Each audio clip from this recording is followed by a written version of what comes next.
Alright, here we go. This is going to get very, you need to focus on this one. This is not just simply turn me on, push play, and blindly write down what I'm writing down. This is, your head has to be in the game for this one, guys. Alright? Volumes by known cross-section is something that's going to throw your brain for a little bit of a loop. Okay? The idea of it is what's kind of shown here on this graph.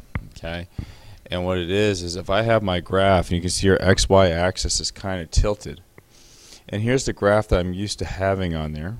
Okay, and in this instance it is x is equal to y squared, and then I'm also extending my limitations from our set from here, which is going to be at 0, to this line here, which they tell me is x equals 4. So there's your normal graph. So what are we doing differently? Well, we're going to stack different shapes on it. And these are kind of like all the different shapes that you've seen, or the different sculptures you've seen inside the classroom all year long. And these shapes are being stacked on top of the graph. So in this particular case, okay, I have a square put on top of it. Okay, so my overall strategy here is, well, how do and then I'm going to put lots of squares, not just one, but lots of them. There are going to be squares here. Okay, there'll be squares over here. Okay, squares over here. Lots of squares. So how do I find a volume of all these squares? Well, much like we found area by finding it one little rectangle at a time, the way you find volume is one little box at a time. And what that is, you know, pretend this has a little bit of a thickness to it. Okay, pretend it has a little bit of a thickness to it. And that little thickness we call delta x. And so if I want to find the little volume, okay, the volume of a little box, right? It's the area of the base, which in this case is this big square, times my height, which is delta x. So the area of the base, so I'll put base, times delta x.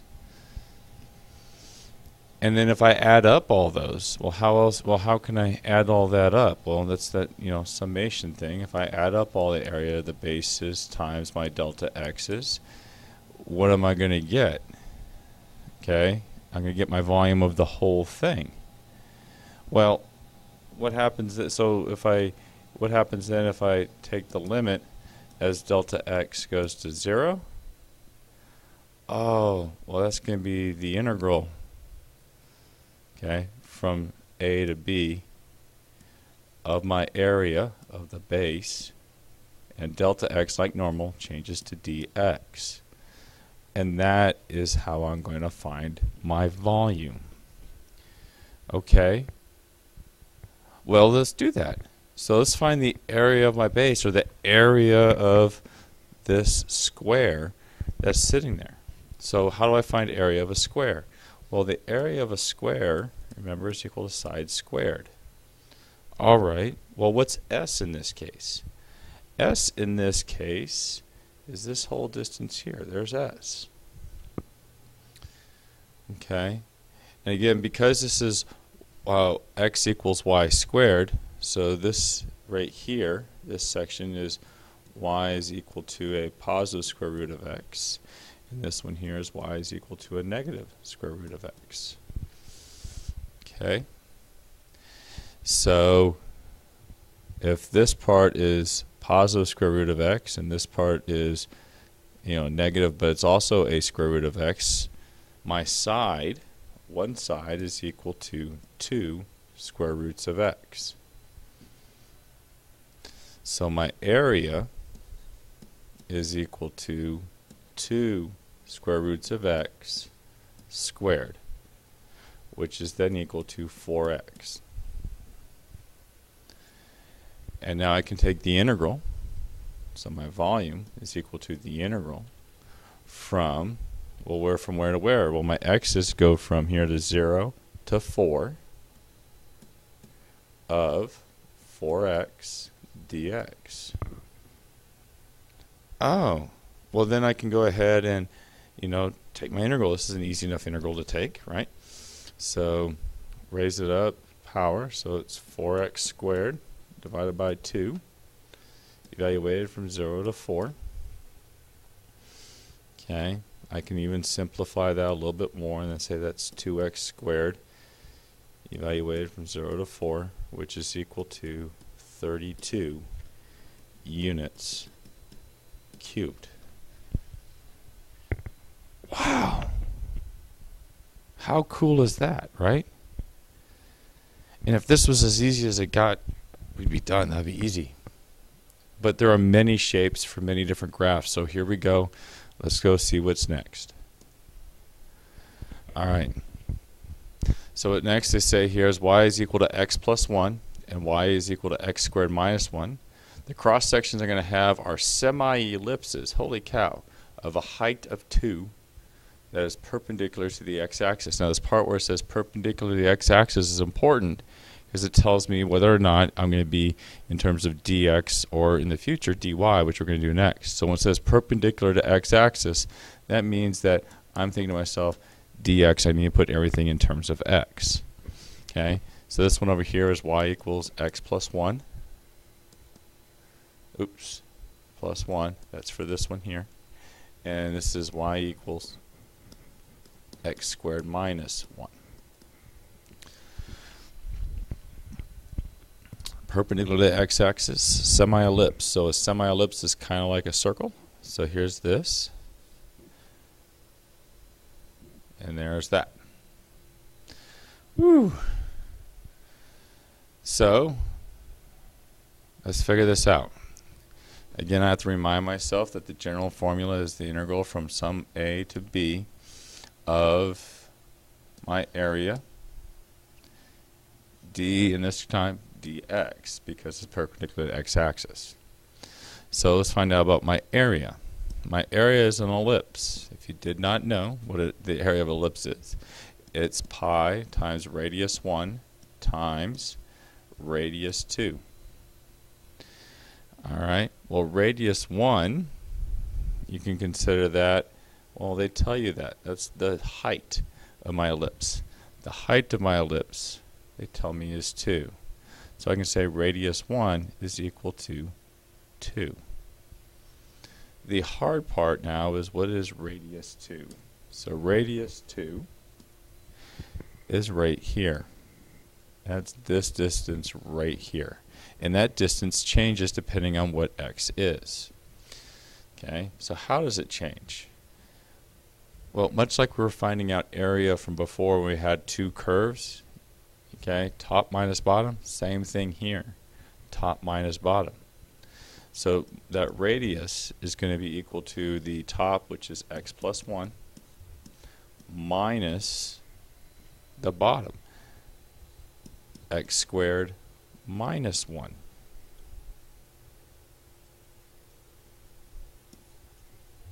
And I can simplify this a little bit more, and I get r squared is equal to a negative x squared plus an x plus a 2. Next thing I do is put this all together and find out that area is equal to 2 pi times a negative x squared plus an x plus a 2. So now I can take that information and put it into an integral. So I put it into the integral. Now I need to find my limitations. Okay, I'm thinking it's going to be negative 1 and 2. Of course you would check yourself. You put negative 1 into here, you get 0. You put negative 1 into here, you get 0. So that checks out. I put 2 into here. Okay, 2 into here, I get 3. I put 2 into here, I get 3. So that checks out. This way it saves your time from having to do the intersections. The 2 pi for my area formula, it can come out because it's a big giant number. And then I have here my negative x squared plus an x plus a 2 dx. And I'm going to take the time, I'm going to go through and integrate this. When I do integrate this, I keep my 2 pi out here. Times, and this would be negative x cubed over 3 plus x squared over 2 plus 2x evaluated from 2 to negative 1. Okay. So I still have my 2 pi. And then I put this in here, negative 8 over 3 plus 2 plus 4 minus, I put in my negative 1, 1/3 plus a 1/2 minus a 2. Okay. Multiply all this out, and believe it or not, you should get a 9 pi units cubed. Again, an amazing fact that you get something so nice and clean from something that looks amazingly ugly. Okay? Whew. I know. Only 2 problems in. Okay, we're going to try and keep going. Alright? Same set of steps for this next one. Alright? So they say here y is equal to 4. Great. Y is equal to x squared. So again, here's label everything. Y is equal to 4. Y is equal to x squared. Cross sections are isosceles right triangles with the hypotenuse on the xy plane. Woo! Okay, perpendicular to x-axis. So again, perpendicular to the x-axis means I'm right here. Okay, I'm going to draw myself an isosceles right triangle, or at least I'm going to try to. And it's perpendicular to the x-axis. Wow. Okay, this one's going to take a moment. So let's go back for a second, and we're going to say, we're going to remind ourselves area of a triangle is equal to 1/2 base times height. Now the problem is, in order to do this integration, I need to put this all in terms of the hypotenuse. Everything has to be in terms of this hypotenuse in order for this to work out for me. So I need to be able to find a way of putting it into the hypotenuse. Again, this h and that h don't match up. So I'm going to put hy, hypotenuse. Because why? Well, when I do a isosceles right triangle,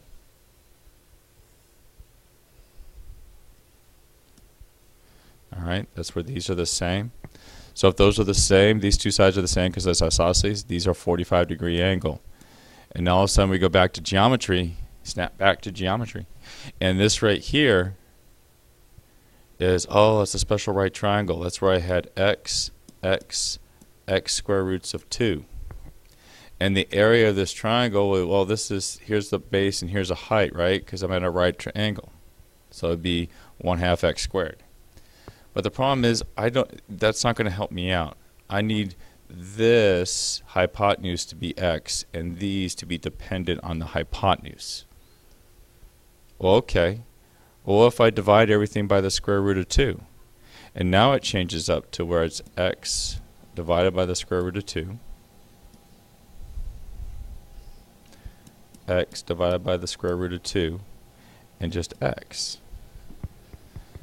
So now how do I find the area of this triangle? Well, the area of this triangle is now equal to 1/2 the base, which is now x over the square root of 2, times the height, which is also x square root of 2. And what I just did here is I put the area in terms of the hypotenuse, which is amazing. And after I simplify this, this is equal to 1/4 x squared. So why is this so amazing? Okay, because now I can find the area of these stacks of triangles, this triangle, and add them up over and over and over again. Okay, so now I can set up my integral. The integral from -2 to 2, And you can again check it out to make sure you're right, because if I plug in -2 and 2 into here, I get 4, so they cross, so the two lines cross. Okay, put in my area formula, which is going to be 1/4. Now x squared, what's x? X is my hypotenuse. Oh, so that's going to be 4 minus 4 top minus bottom, 4 minus an x squared squared. Okay, this x here is different than this x here. This was trying to remind you of the whole square root of 2 stuff, and then square root of 2 that you did in geometry. Okay, so now this here is dx. Again, I'm going to go through the process of solving this for us.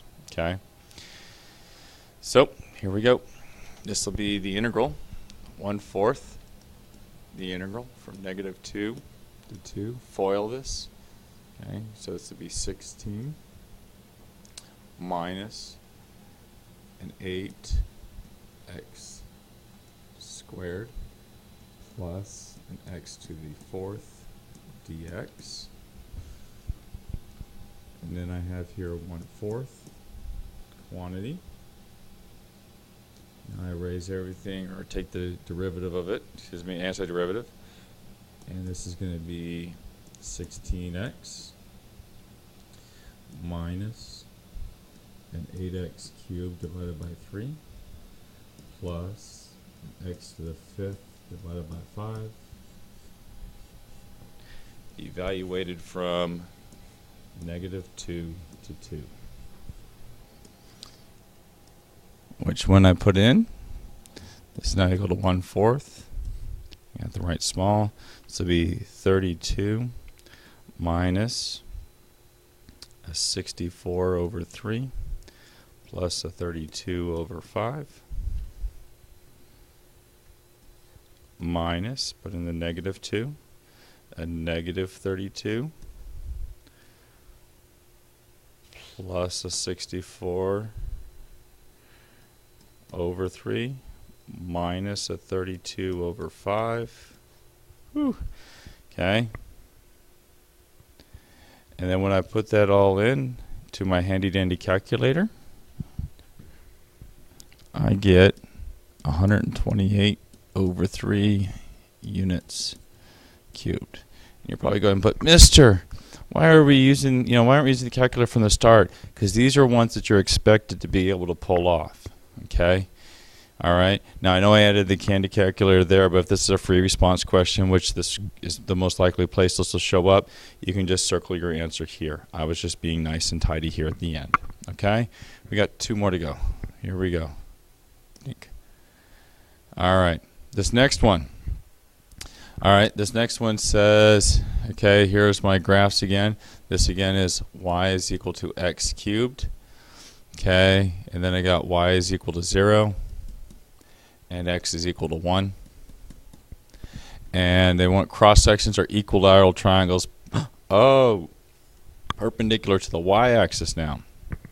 So now I'm here.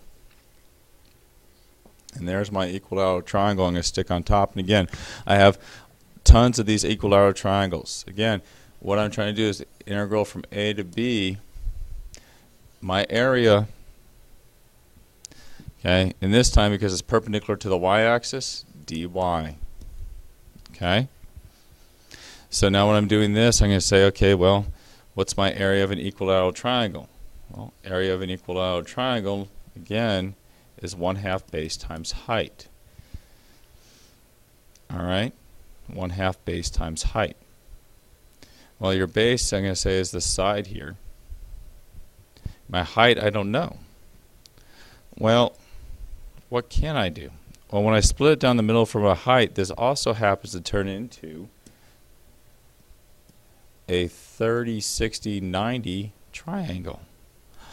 Oh, remember those, right?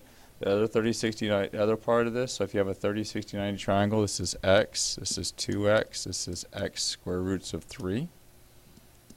Yes, you still have to have those memorized and what they work. So here's my equilateral triangle. Now I'm going to put it in terms of just a side length. Because why? Because here I have a side length. And I need to find the area of this one triangle in terms of just this one side in order to find it for all the triangles that are there. Alright, so if I cut this down like this, I know this is 1/2 of a side. Well, what's here?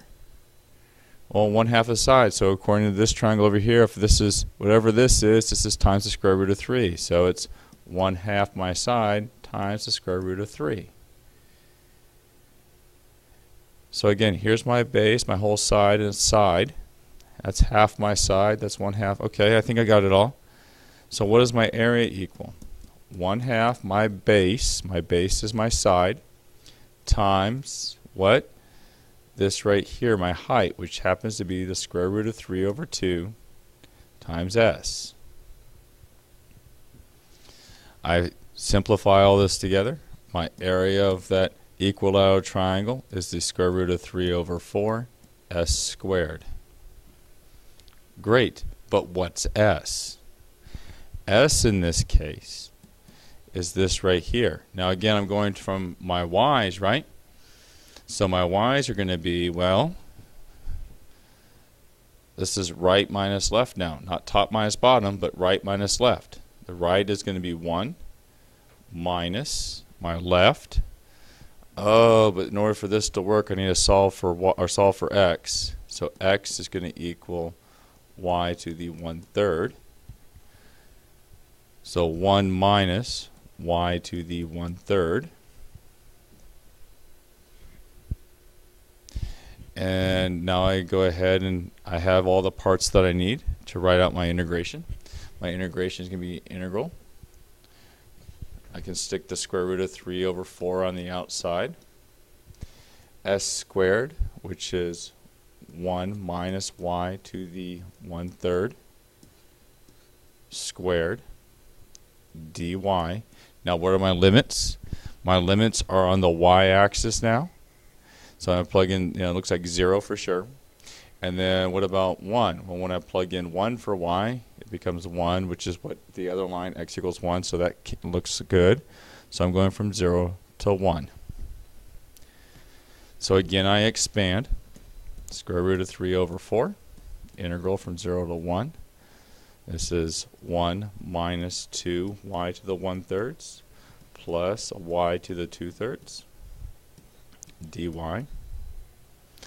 Now I can take my integral, square root of 3 over 4. The integral is going to be y minus, now this is going to be raise my power up 1, it's 4/3, divide by 4/3, plus raise my power up 1, 5/3, divide by 5/3. Evaluated from 0 to 1. I plug in the 1. So this is equal to the square root of 3 over 4. Plug in 1. This would be 1 minus 3/2 plus a 3/5 minus a 0. And then when I plug all of this in, I get square root of 3 over 4 times a 1/10, which is equal to square root of 3 over 4d units cubed. And again, this is, take a break. This is amazing. You put equilateral triangles on top of here and you found the volume of all those equilateral triangles. That's amazing. The shapes on this are crazy. Hopefully you got an idea of what the shapes were in the demonstration we had. These are some crazy shapes. Last one, I know this one's been long, so here we go. Alright, last one. Okay, it says a trapezoid with a lower base. So if you notice, this shape is the same as before. This is going to be x is equal to y squared. Okay, and here is my line x equals 4. 0. They say a trapezoid with a lower base, okay, the upper base is equal to 1/2 the length of the lower base, and the height is equal to 1/4 the length of the lower base. Woo! Okay. Again, it looks like it's perpendicular to the x-axis, so again, I'm back into find the area dx. And again, it's going to look like for this one, it's going to be from 0 to 4 on this one. I just need to find the area of a trapezoid, which is base 1 plus base 2 all over 2 times the height. Well, what I'm going to say is my base 1 is what is on the base here. Here's my base 1, this stretch right here. And right, remember when we said this is like the square root of x? This is like the square root of x from our first example. So base 1 is equal to 2 square roots of x. Well, base 2, okay, this my upper base, is equal to 1/2 the length of the lower base. Well, if this is base 1, that means base 2 is equal to the square root of x. And they tell me that my height is equal to 1/4 the length of the lower base. Well, 1/4 of 2 square roots of x is equal to 1/2 square roots of x. So I start lining this stuff up, and I find out that my area is equal to base 1 plus base 2. 2 square roots of x plus the square root of x is 3 square roots of x over 2 times my height, which is square root of x over 2, which is then equal to 3x over 2, which is amazingly simple. So now when x in this case is really x, it's exactly what it is. So now I go ahead and I start plugging in, and I go, well, this is the integral from 0 to 4. The 3 halves can come out. X dx. So now I have 3 halves. X times the x squared over 2. Evaluate from 0 to 4. Okay. Put in 4, that's 16. It's 8. It's 24 halves, which is equal to 12. Minus a 0, which is just equal to 12 units cubed. Again, this is some amazing stuff. Now, we did through a lot of examples because this is also your project for your spring break project, and we'll be talking more about that in class. Okay, here's your homework down here. Okay, homework down here. All right, it's only 3 problems. It shouldn't be that difficult. Okay, if you have any problems with it, let me know. Okay, we'll talk about it in class. But the last thing I did want to show you is all the different projects that are out there that have been done in the past. Okay, you've seen most of them in my class. These are some other ones from other classes. Okay, so you get an idea here. You can start seeing the 3D objects of what you're going to be doing. Well, again, we'll talk more about it in class. Okay, I know it's been a lot today. Hopefully this is not as long as it looks. It is. It's longer. All right, see you guys.